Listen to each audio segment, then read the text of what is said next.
Hello, my name is Kedrick Whitmore, and I'm an attorney with Venable LLP.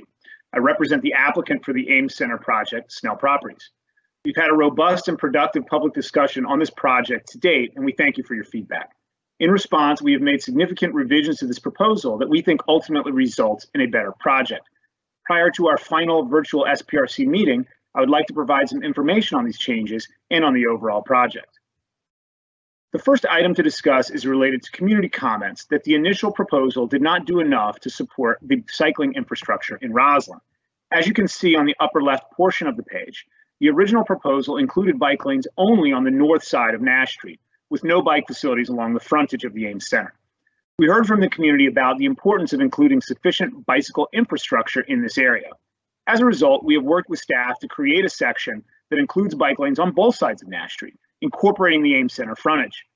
Not only is the bike lane included in the new street section, but a 3-foot buffer will exist on both sides of the street as well. We believe that this will allow the Ames Center to act as a critical piece of infrastructure and help create a safe, usable bike network throughout Roslyn. The next item to discuss is the overall density of the site. Our original proposal called for an FAR, or floor area ratio, of 10.5. This request was based on zoning ordinance language that allows for density above a 10.0 FAR in Roslyn when critical infrastructure like the 18th Street corridor is provided. The 18th Street corridor does run through this site. We heard in our early discussions that this level of density was likely not appropriate at this site. Accordingly, we've scaled back our request and will be proposing a 10.0 FAR, which is the typical maximum density in Roslyn. We have also made significant revisions to our parking. Our initial proposal was for a ratio of 0.1 parking spaces per residential unit. We heard from the community during the public process that this ratio was too high. Accordingly, we've reduced our parking, and as you can see here, we are now proposing a ratio of 0.72 spaces per residential unit. Now, not only was there initial concern about the overall number of spaces, but also about the impact of the number of above-grade parking spaces on the bulk and mass of the building. As part of the reduction in spaces mentioned above, the removal of spaces also means the removal of a level of above-grade parking. You can see that shown here in orange. Finally, in addition to a reduction in overall parking numbers and a reduction in above-grade parking, the applicant has taken steps to make this parking area convertible to another use in the event that parking demand is significantly lower at some point in the future. This concept can eliminate the risk of having unusable vacant parking spaces existing in perpetuity. These steps would allow the parking levels above grade to be converted to residential uses. Now, in order to achieve this, the applicant will undertake a significant cost premium, as there are a number of other improvements that need to be made in order to allow these areas to be converted to residential in the future. And you can see those at the bottom of the slide. The next slide shows another view of the impact of the removal of this level of above-grade parking. Again, the area in orange shows just how much will be removed from the overall building. Finally, with respect to parking, there was a request for some additional information about the parking ratio approved at other developments.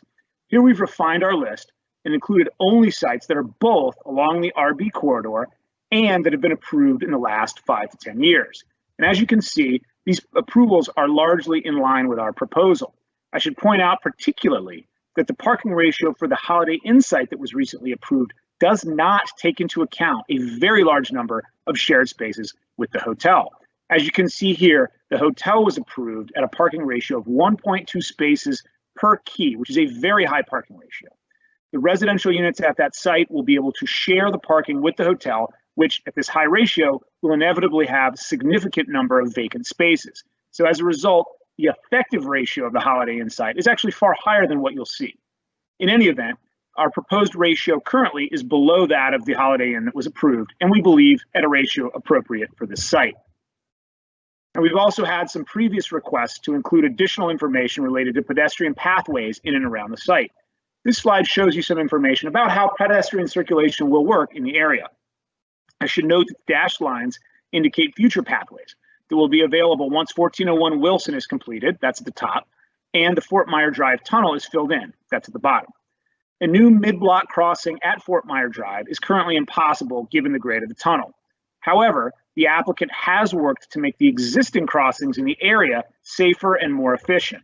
So as you can see, there will be signalized pedestrian crossings at the north end of the site, and the existing slip lane will be filled in to reduce the distance of those crossings. This creates a significant improvement over the existing pedestrian condition. Now, as has been discussed, the applicant has requested a modification of its penthouse height in order to accommodate its elevator overruns. I want to point out, this is not a height increase per the zoning ordinance. Height is measured to the main roof of the building, and the roof here is entirely in accordance with the sector plan and the zoning ordinance. Rather, it is the penthouse itself that requires increased height. Penthouses are typically permitted to be up to 23 feet in height, and here we are requesting a height of 36 feet in lieu of 23. The need for this overrun is created by the fact that, given the height of the building, it is necessary in order to service the mechanical penthouse area with an elevator. That elevator needs to go past and overrun that penthouse. And you can see how that works in the drawing on the right of this slide. Without the increased height, we would be left in a position like the drawing on the left, in which there is no service to the penthouse floor from the elevator because it lacks that overrun. A little more information about that overrun. As you can see here, the overrun area would be entirely used for elevator hoisting equipment. This is not usable space, and this is not occupiable space. Lastly, on this topic, we've provided a couple of additional renderings to show you what the buildings are going to look like with these enlarged penthouses included. As you can see, we continue to respect the view corridors from the observation deck, and we've moved these penthouses to the center of the buildings to nearly eliminate their visual impact. Finally, I would like to discuss community benefits with you. As you are aware, bonus density in Roslyn is provided in exchange for community benefits. These benefits are identified by the zoning ordinance as when, quote, a development project is consistent with the Roslyn sector plan and offers certain features, design elements, services, or amenities identified in the Roslyn sector plan, end quote. One of the most critical community benefits called for in the sector plan is the 18th Street corridor, which runs directly through the middle of this site. Now, the applicant originally came forward in 2017 with a design that did not incorporate the church and the gas station to the north. However, the county staff rejected this design based on the proposed location of the 18th Street corridor.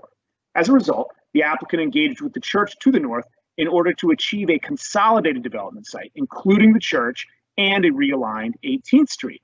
This was undertaken at significant cost in terms of time to structure a deal with the church, in terms of monetary payments to the church, and in terms of the expense and difficulty in incorporating and rebuilding the church structure within the larger project. All of this has been in furtherance of the 18th Street corridor having an alignment matching what is shown in the sector plan.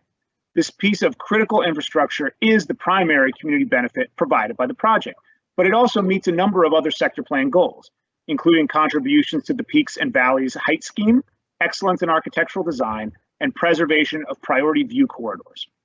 Beyond these benefits that are inherent in the design of the building, the applicant has also agreed to provide on-site affordable housing, contributions to the completion of the Fort Myer Tunnel, the aforementioned bicycle improvements, removal of existing pedestrian bridges, and sustainability measures.